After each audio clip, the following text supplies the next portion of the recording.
Welcome to Bet On It, the college edition. Because of the overwhelming success of our NFL Bet On It show, we're adding a college version. I'm Kelly Stewart, your host. And today we're going to be breaking down this week's college football card with Gianni the Great Gambler and Marco D'Angelo. Are you guys excited? Hey, you guys asked for it. We're here. Over 40,000 views last week on the NFL show. I think I was the main one that asked for it. Obviously, my first love is college football over the NFL. So I've been wanting to do a college show for a really long time. So appreciate you guys tuning in. All right, guys, ready to get this show started? Let's look at a couple prime time Saturday football games. Marco, are you going first? We are. Which game you want me to do? We're going to do Virginia at Notre Dame. This is the 3:30 Eastern Standard game. I'm excited for this game. I will let you guys talk, and we already know who I like. Well, Kelly, I'm going to throw out there, anybody that's followed me around the different shows over the years know that I like to talk about a thing called the Dream Crusher. And the Dream Crusher is when a team loses that game that ends their goals for the season. Now, I know people are going to say, Marco, are you nuts? It's only one loss for Notre Dame. A one-loss Notre Dame team is not getting in the national championship. Absolutely. So their aspirations as far as that, to me, is dead this early in the season. Losing last week, Georgia could have afforded to lose it. A one-loss SEC team, yes, and with the SEC championship, yes. They can get in. Notre Dame, no way. So now I'm looking at this Notre Dame team back home laying double digits against the Virginia team that throw out last week's game with Virginia, with Old Dominion. But the general public isn't going to. You and I talked about it. We went back and forth between Old Dominion or Buffalo for your Gaming Today sandwich game of the week, and you couldn't have lost. It didn't matter which one you chose. But you're right. We did it with a little more class, though, winning a big dog out. I don't want to talk about it because I didn't get the plus money. The queen of the... I know, the money line. The money line. And forgot the sprinkle. I'm still fuming about that one. Okay. But I got to look at I got to look at going against Notre Dame in this situation. Virginia clearly was in a sandwich spot last week because not only did they have Notre Dame on deck, the week before that, they had beat Florida State. Now, granted, Florida State's down, but it's still that name, Florida State, next to Clemson right now in the ACC. That has been the prime time name has been Florida State. Miami's dropped off the last, few years. So that was a big win for Virginia, and then now they're going to Notre Dame. And Bronco Mendenhall, he's come to Notre Dame before with BYU teams. He always played them tough. Always. I'm looking forward to this one. You give me maybe a disinterested Notre Dame team, a little bit downtrodden, give me that pumped-up Virginia team. I'll go ahead and take the points here and take my chances. All right, VR. So one of my favorite things about the new Circa Sportsbook is Sunday. They are the first ones in the entire world to put out college football lines. So I'm sitting over there at Caesars. I'm working for Bleacher Report. I'm doing all these different things. And I have an alarm on my phone because I want to be able to bet a couple of games that I don't think the number's going to be available. Right. We'll talk about it later on today, but K-State being one of them, I got to the number early. I got Virginia plus 11, and I'm like, let's go. This one's now up to 12. Now, while I agree with everything Marco just said, did the wise guys play Notre Dame? No. Here's what I could tell you. And doing this show on Wednesday's great because we could help bettors get out ahead of the market. Because if you're waiting to bet till Sunday, you're gonna lose. Unless you're betting those lines that get knocked in your favor, it's not the way you're going to make money betting sports. You're just not waiting that long and taking the worst of it. Every advantage has been bet out of that number, and you're now laying 11 to win 10 on a coin flip. I'm telling you, I sound like a broken record. But if you're betting a game after it moves 2, 3, 4 points, any value you may have had is out the window. In this spot, I can't stress this enough with this show, is there's a difference between an opinion and a bet. I'll give you an opinion on anything. You can ask me, I'll give it to you. But a bet's a different story. If I'm going to take my money out of my pocket and back my opinion with cash, then I'd put some stock in it. My opinion, I wouldn't put much for stock in it at all. We all have those. In this game, it's simple. Everything you said makes sense. The scheduling sets up nice for Virginia. It was a look ahead. I had Old Dominion last week, like pretty much every sharp on the planet. And it was a great spot for them. So it all sets up nicely for Virginia. And if you sit back, you're probably going to get 13 on this. For me, it comes down to what's the number compared to my number. I made my number 11. So there isn't all that much value there for me to take advantage of. and that's why it's pretty much a pass. But I do think the over is going to offer us a little value if weather's not bad. You got to wait. It's getting to that time of the year. We forget here in Las Vegas because it's warm still, but the weather's going to start changing everywhere else. This total's dropping, and I can promise you it's not wise guy money. Even the Notre Dame moving up, that's not wise guy money either. That's slow trickling public money on the Notre Dame side. Okay. So don't be afraid of that line move. Well, I just was like, I feel really confident. You want to get, yeah, of course. And I've done it over the series of the last couple of weeks, and I've been really excited because even if it's the wrong side, I can get You're doing off the of right it. thing, Kelly. Okay. Honestly, if you're right, if you guess right even 7 to 10 times, you're so ahead of the game. You're not, so there's going to happen where you bet -7 and you're like, damn, I could have got -5 at game time. It's going to happen. Right. But the other 7 times that you laid -7 and it closed 9, you got the best of it over them, and that's what's going to matter. Don't worry about the times that happens to you. As long as the majority of the time you're getting a better number, you're doing the right thing. Kelly, one thing to add to VR's talking about weather, and it's a very good point when we're getting to this time of the year, October and November, in the Midwest, the swirling winds and everything you can have. Don't overreact when you see rain. Yep. That is one thing that people do. Oh, it's raining. We got to run and bet the under. You can still operate your offense in rain. It's the wind that you want to be concerned about with these teams that pass the football. If they get one of those windy Saturdays and you're a passing team, you're in trouble. That's what you want to look for when you're looking at the weather. Is be more concerned about wind when it's a passing team. Wind's not going to affect a running team. There's going to give them a huge advantage. But real quickly also, I agree with you 100%. The problem is betting it after the line's been adjusted for. Like, I hear it all the time on sports radio, and they're like, the weather's bad, it's going to be snowing and windy and raining. And it's like, yeah, but the total opened at 37, it's now 33. So all that means nothing anymore. Right. Like, we're talking about it, it's great for content, but for find any advantage of the information, it's worthless unless you got under 37 before the line was adjusted for that weather. Now that you know the weather is bad, and so does everyone else, and the line's factored that in, Yeah, who cares? absolutely. It's meaningless. All right, VR, I'm going to stick with you. ABC Saturday night game, Ohio State at Nebraska. This is a pretty large number. I'm not sold on Scott Frost at Nebraska. I know a lot of people had high hopes for this team coming in.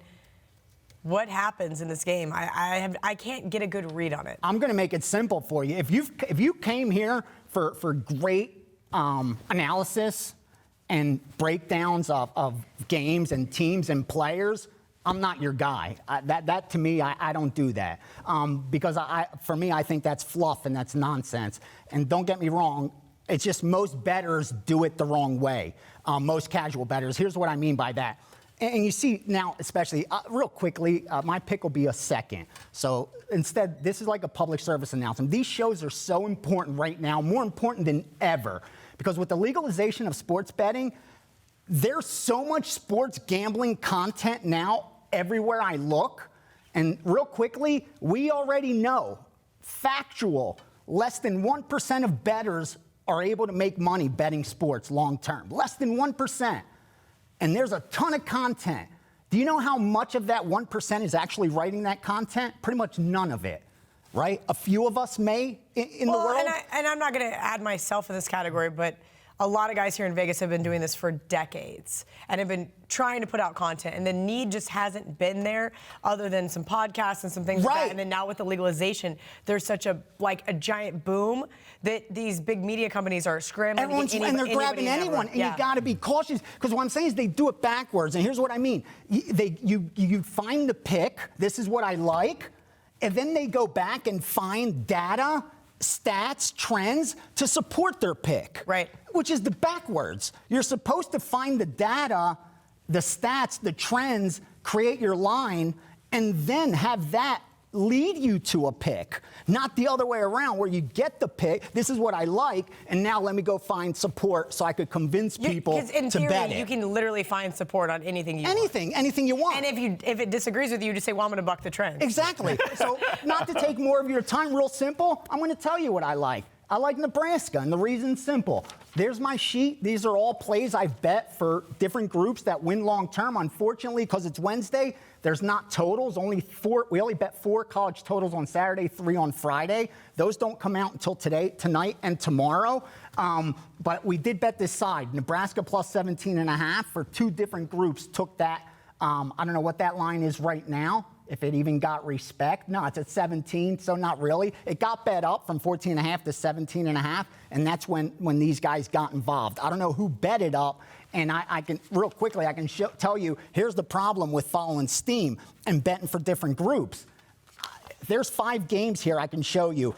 I got one group on BYU -2, the other one on Toledo +3. One group Oklahoma -24, the other Texas Tech plus 27.5. One Oklahoma State -4, the other Kansas State +5. So the number is everything to these guys. Right. That's it. That's like at the end of the day, the ones that win long term, that's what matters, the number. And at 17.5, they took Nebraska. I got a piece of Nebraska. Go Nebraska. Marco, are you in agreement with the Cornhuskers? I am if they hold on to the football. That's been the problem this year. All right. So you know more about the handicapping of the... In this particular team, Nebraska, too, because I have to do a weekly show in Lincoln. Sorry, I'm trying to bet Nebraska right now. She knows more about... Kelly knows more about the college than I do. I mean, this is a spot. Nebraska, honest. Their offense is good, okay? But Scott Frost is still implementing his offense where he still has a lot of the holdover players from the former coach. And we know it takes time for these players to adjust.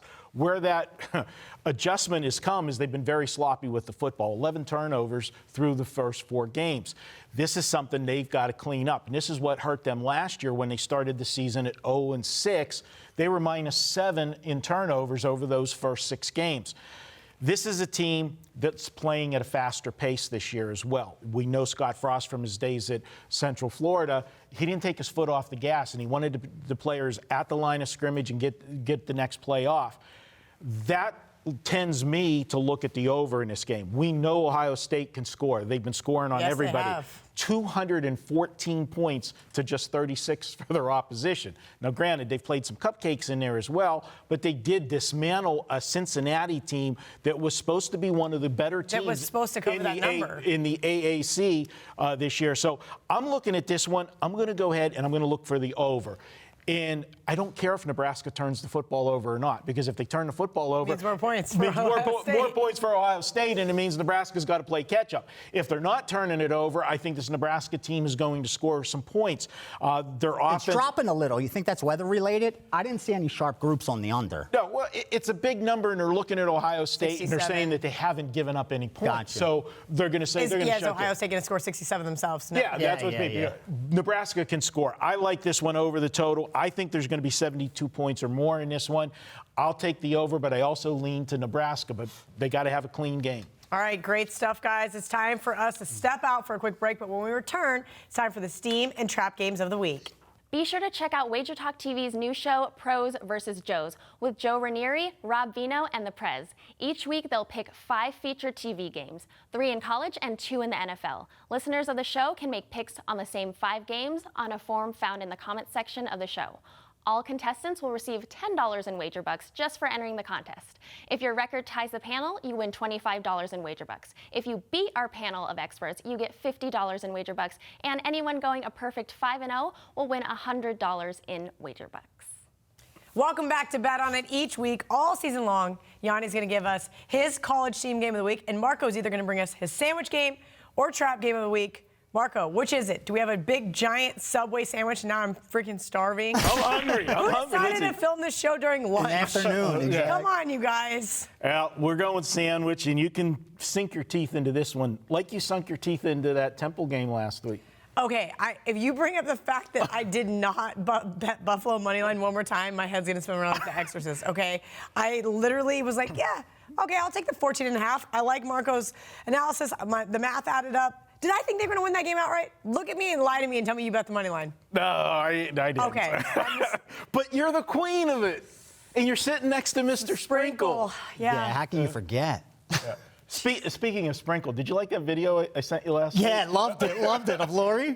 Loved it. Marco's wife just sprinkling. I loved it. Hey, I can sprinkle. I loved it. At the frozen yogurt place. And no, Smart I didn't girl. have any, Kelly. Don't make me get on Marco about his dietary restrictions. But for the sandwich game this week, we're going Cincinnati at Marshall. And to me, this is a perfect sandwich situation. Cincinnati is coming off their Ohio tour. They just played their fellow Ohio teams, Ohio State and Miami of Ohio.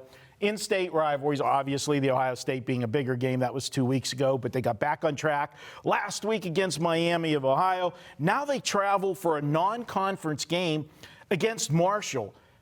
And look at what they have on deck. And we talk about the sandwich. You got to look where you came from, where you're going. Well, on deck next is the team that everybody circles when you're in the ACC right now, or AAC, I should say, Central Florida. Even though they lost last week, they are the top dog in this conference. Cincinnati's got to have one eye looking ahead to them. Now we look at Marshall. Marshall was actually a team that was in their own kind of sandwich spot last week, and I did use Ohio against them and got the cover. They were coming in between that Boise State game, then had Ohio, and then now this game with Cincinnati, which is which was the bigger spot for them. They almost lost the game outright. So if you sprinkled, you would have lost, but we got it with the points last week with that one. So I'm coming right back here. I'm taking Marshall. I think it's an absolutely great spot for the home dog. Let's grab it. And there's even some 4s out there right now. I'm looking.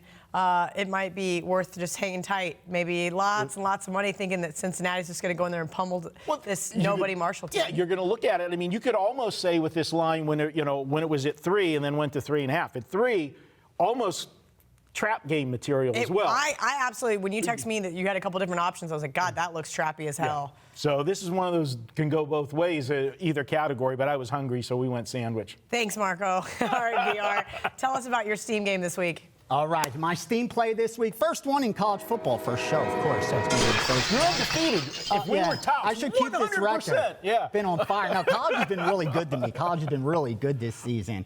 I'm going to start off with the first Steam play, and we're going straight with Coastal Carolina against Appalachian State. We took plus 16.5. It's down to 15.5 now. You'll find some 16s. Dead number really doesn't matter. I think there's still value there. Again, I can't stress this enough. You should try to create lines before you ever look on the board, or you're going to be biased. There's no way around it. And the further your line is from theirs, that should dictate the bet size. I don't know how other people bet size if you don't do it that way. It's like, what, by instinct, you think this game's stronger than that one? Like, if you can't quantify why this bet is bigger than that one, you really shouldn't be bet sizing differently. And for me, I made this line around 10.5, 11, and I think the premium's attached because of what you've seen from Appalachian State. I mean, listen, they've been a covering machine, and coming off a big win against North Carolina on the road. Do you think App State knew they were only a 3-point dog at UNC? I don't think so. I guarantee they thought they were. If you asked them how big of a dog, I guarantee they would have thought it was a touchdown or higher. I agree with you 100%. That was such a big win for them. And they've looked good. Don't get me wrong, but let's not forget they were 32 or 33-point favorites in their first game. They were 24-point favorites in their second game. You know, they're supposed to be 3-0. I think Coastal Carolina could hang in there. You know. Win this game? No. Am I rushing to the window to sprinkle? Absolutely not. But I do think this is a letdown spot. The only negative is it's back-to-back road games for Coastal Carolina, but they're coming off a big win at, obviously, Massachusetts, where they're supposed to win that game, but still, good momentum coming into this one. I think they covered a 16.5, 15. All right, awesome stuff. It's time for us to take a commercial break, but when we return, it's my favorite segment, the Barking Dogs. What's up, guys? Kelly in Vegas here, filling in for Vegas runner at Greek_Gambler. He's your favorite guy. Why? Because he's giving out $39 Saturday college football all-access passes. Sunday, $39 NFL all-access pass. College football and NFL have both turned a profit the last 2 weeks. There was no 5% play released last weekend, so there's at least one 5% coming this weekend. No coupon code required. Just head over to WagerTalk.com.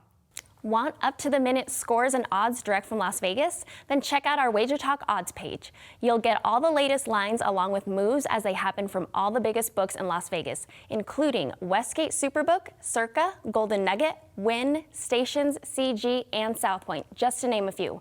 Best of all, it's absolutely free. Welcome back. As I mentioned before the break, this is my favorite portion of the show. Each and every week, you guys know I love the underdogs, and we know Gianni likes to have that little bit of sprinkle on the money line. Okay, guys, VR, I'm going to you first. Which barking dog do you like best this week? All right, we're going straight to the primetime marquee matchup of this Saturday's college football slate, and that's New Mexico at Liberty. What?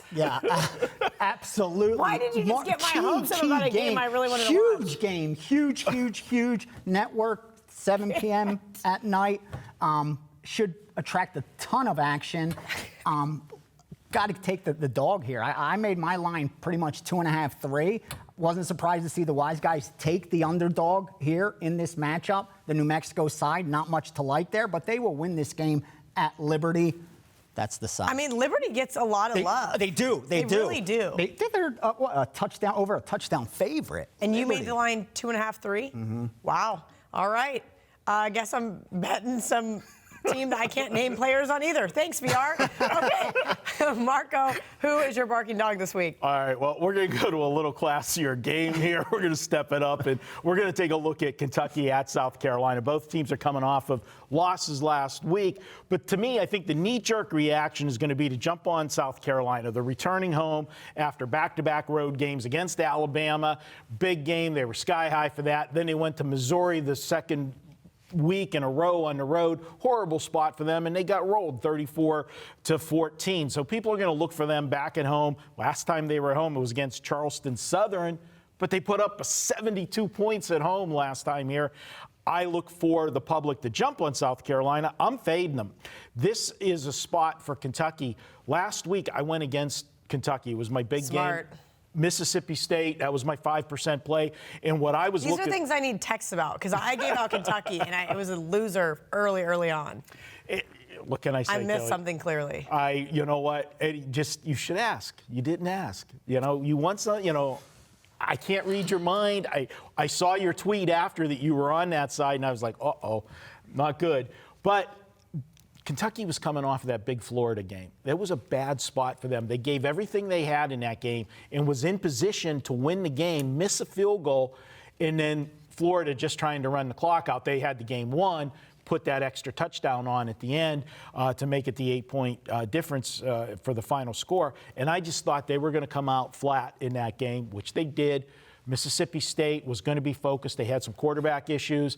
Backup quarterback in there took one hell of a shot 2 weeks ago. If you saw that play when he went diving to make the first down, and he got helicoptered, man. Yes, he did. But you know what? That team, they see their quarterback lay himself out like that for the team to make a first down. That's just surrounded the team around them. They played a great game. They were up for it. Now I'm going to look at Kentucky. I think they are the live dog this week. They get the job done. I'm taking them plus the points. It's a small number, so obviously not a big step out there, but, go a little sprinkle with it. Doesn't it look a little too easy? South Carolina at home laying a field goal? I like Kentucky too, but I have a little bit of PTSD from last week, so I was kind of treading lightly.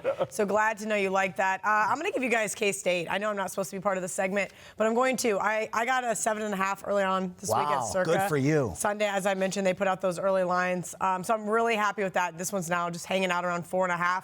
I think K-State wins this game.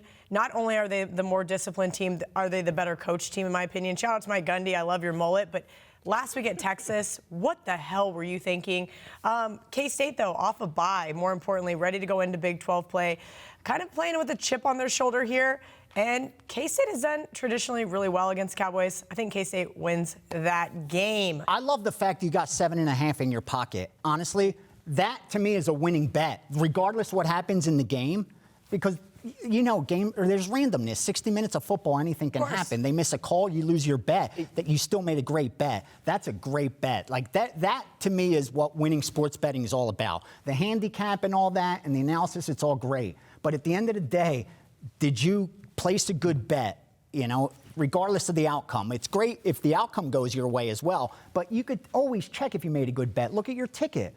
What did the line close? Did you beat it? Did you bet it at the optimum time? Like, those are the important things. I think most people check the box scores instead of looking at what's more important, your bet. Like, when did I place it? Did I place it at the right optimum time, the best time I could? If not, maybe I should have stayed off it. Like, those are things I think are more important than what did I miss in my handicap. And more importantly, if the game loses, you can be like the cool kids on Twitter. I got the best. I beat 7.5. I beat the closing line. Or That's how they spin. If it lands 6, Yeah. then I win and everybody else loses. That's terrible. That's why I'm giving out this money line dog. They're going to win the game. Okay, guys, when we come back, it's time for some TNA with Ralph Michaels. Did you know every Tuesday is $2 Tuesday at WagerTalk.com? We pick the hottest handicapper and offer his best bet for just $2. This is a great way to introduce yourself to the winning handicappers at WagerTalk and SportsMemo.com.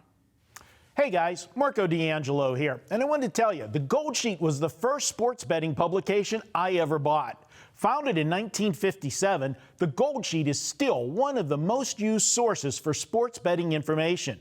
For just $9 an issue, you get write-ups on every pro and college game, with predicted scores, key releases, power ratings, and in-depth point spread stats. All of this makes the Gold Sheet the perfect companion to any handicapping style. Right now, you can get the Gold Sheet for the rest of the football season for just $109. And if you want to add the full experience, add our companion publications, the Gold Sheet Extra and CKO, for just an extra $100 when you select the triple threat option at goldsheet.com.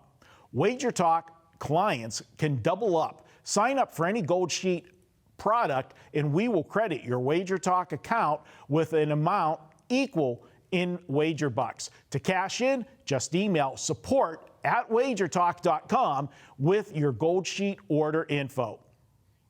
3, 2. Welcome back to Bet On It. It is time for one of my favorite segments. I know there's a lot that I like. Besides the barking dogs, Ralph is second to none. It's been so popular with our NFL show, we decided to bring on our college show. So, Mr. Ralph Michaels, give me some TNA. Well, again, we're looking at some systems, which are league-wide situations that a team fits in. I have two sides and two totals. The first, let's do the two totals. Going back to 2016, when we have a September game where a team is a home favorite and a total of under 48. So in college, you don't think, well, a 48's a low total, I don't want to go under. Just blindly playing those teams, you are 22-45-2, so 67.2% to the under. There's 6 games that fall into that category: Arizona State, Auburn, Indiana, Rutgers, East Carolina, and Northwestern. Wow. A second situation, only one game fits into this. Teams at home off a loss in which they rushed for 200 yards and passed for 300 yards. So you have a team that put up 500 yards and lost. That team is Western Michigan. The next week, they are 5-20 over under. So you would think this team put up 500 yards on the road. What are they going to do at home? Again, 5 overs, 20 unders in the 25 times that's occurred. They're playing Central Michigan. And again, that's a situation I love looking at college. These first few weeks of conference play, teams change the way they play. They're a little more conservative in conference play. You want to start conference action off 1-0. You don't try trick plays. Your opponent knows you very well. So it's really a good time to look at unders in conference action. Couple side plays from week 5 on. This is the entire season. From week 5 on, undefeated home dogs have gone 25-14, 64.1% against the spread. That is Baylor against Iowa State this week. Ooh. So again, anytime you have a disrespected team. Now, Baylor's played Sister of the Poor. I mean, they've played the weakest schedule of any Power 5 opponent. But again, the numbers have shown that just because you win, you do gain confidence. You are disrespected as being an undefeated home dog. And you're right. I think that this Iowa State team's getting a lot of love, especially after the beatdown they put on ULM last week. Yeah, and lastly, this is game 4 situation. Teams that are a home favorite of 17 or more off a bye. So you're rested, you're a significant favorite, and you won your last game. Like Iowa and like Oklahoma, they've gone 23-8, 74.2% against the spread. Wow. All right, guys, make sure You guys follow Ralph at CalSportsLV on Twitter. He posts stuff like this all day long, dropping bombs, situations, systems. Oh my God, is Gianni wearing off on you already? God, I love it. It is time for our last break of the show. But when we return, it's college best bet time. Every Monday at WagerTalk.com, all plays are just $9. This even includes top-rated 5% plays, which normally sell for $40. There's no better day to get winning picks than $9 Mondays at WagerTalk.com and our sister site, SportsMemo.com. Guys, I'm killing it in college and pro football. We've gone 16-4 the last 2 weeks with all of my plays, increasing my clients' bankrolls by over 41% in just 2 weeks. My famous 5% major wager plays have now won 4 weeks in a row after winning our 5% major wager game of the month on Saturday with Mississippi State -6, a 28-13 winner.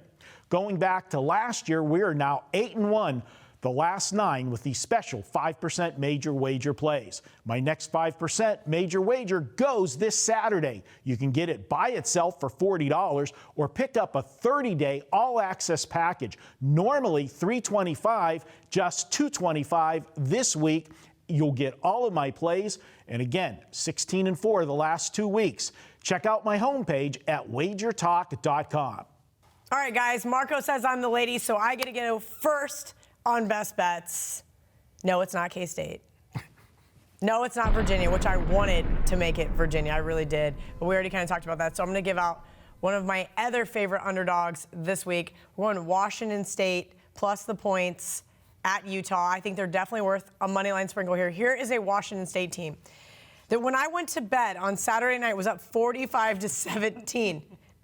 Now, mind you, I had a UCLA ticket in my pocket, and I said, I'm going to go to bed because I have a 5:30 a.m. call time. When I woke up the next morning and was told that they won the game outright, I laughed, first and foremost, and then looked at the box score that VR says not to look at. Holy hell. Did the Cougars take their foot off the gas? Absolutely. If you watch Mike Leach in that presser, what does he do?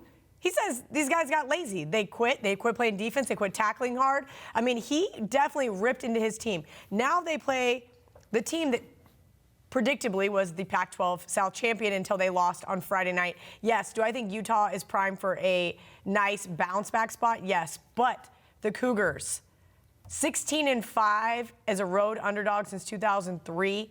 I like this Cougars team. I think they are well coached, and I think they want to get that one back from the other night, and I think they beat Utah this week. Marco, your best bet. Drum roll. I am going with Mississippi State plus the points. And Kelly, this was almost sandwich game as well. So you're getting double value here. And what we're looking at with Auburn, they're coming off that big game last week against Texas A&M. A lot of hoopla going into that game. Man, they throttled A&M. Yeah, that was a great game. Pillar to post. I mean, the final score wasn't indicative of the game. Texas A&M never had a shot in that game. It was 28-20 was the final score. Yeah. But Auburn had control from the word go. Now you say, well, hey, they're playing Mississippi State. This is another, SEC team. You really can't look past anybody. Well, you do. Their next team is Florida. And even though Florida is not one of the top 2-3 teams in the conference, they're still the name Florida. It's a bigger name than Mississippi State. So you've got them off the big Texas A&M game, got Florida on deck. And then I look at this Mississippi State team. This team played well last week. As you know, as I said, I was on them. So I got to watch every single play of that game and watch, and I was impressed with what they were doing. This is a team that both runs and passes the football well. I love college football teams that show that balance. And you've got a team in Mississippi State that all of their games, they have rushed for over 200 yards. When you're running the football like that, it opens up all of your passing game. Because what do? Do you come up and try to stack the line, slow the run down? Then you got guys in single coverage. I like Mississippi State, live dog in a down spot for Auburn. And I'm there. And, this is a night you're getting 10.5 points. Might put a little on the money line in for the upset, but I love them plus the 10.5 here. I think this is a game that comes down to the final possession. I had Mississippi State circled early on. I kind of talked myself out of it. Maybe I'll check it out again. Thank you, Marco. VR, your best bet. our inaugural college football show. This is super important. It is. That's what you're No pressure. I don't want you to ruin your undefeated record on the show. We started I haven't. He's been on like. I have for this best bet He's segment. already Here's said why. he's going to change it. I'm changing it again. This is the third time I'm changing my best bet. It's just so much information. There's in college, I'm always getting like there's 6, 7 games that I unload on, and choosing between them's tough. I'm going to give you a total, and it's a Friday night game. Let's change it up. So, JD, get this video out quick.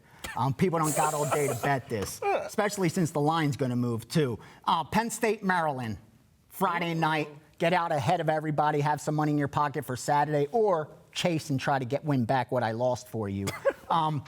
Bet the over. I went over 60.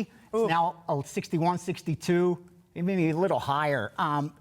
Should be even much higher than that. The only reason we're getting such a good price is recency bias. If you look at the last couple games for either of these teams, not much points are scored. And when they played last year, the total was 51.5. They only were able to put up 41 points, and 38 of that came from one team. When that's the case, you're usually going to get some value. You couple that with both teams coming off, again, low-scoring games. Maryland, 37 points scored in their game last week, even though the total was 65.5. Penn State, 27 points scored in their game, even though the total was 54. So again, even though this looks high 60, the fact that what happened last week, or this one would have been about 64, 65 at the opener. So for me, I'm going over. To have me go over a 60, believe me, it took a lot of convincing as far as the information. So I'm going to go over Friday night, see if we can get out ahead. Awesome. I hope you guys really enjoyed tonight's college edition of the Bet On It show as much as we did doing it. We're doing the show because of how much you guys love the NFL Bet On It show, and because you guys asked for a college version. Now I'm going to ask our viewers for a favor. If you want more shows like this, maybe an NBA version, we need your help. If you are not a YouTube subscriber to our channel, please subscribe. Hit the notification button. It's this little bell in the right-hand corner. That way you'll always be the first to know when next week's show is out. Share our show with your friends on social media. Help us get a show in front of as many people as possible. Yeah. Help us build this. If you love it, hit the like button. Hit the like button. All right, don't forget to check out the NFL Bet On It show. Until next week, let's bet on it.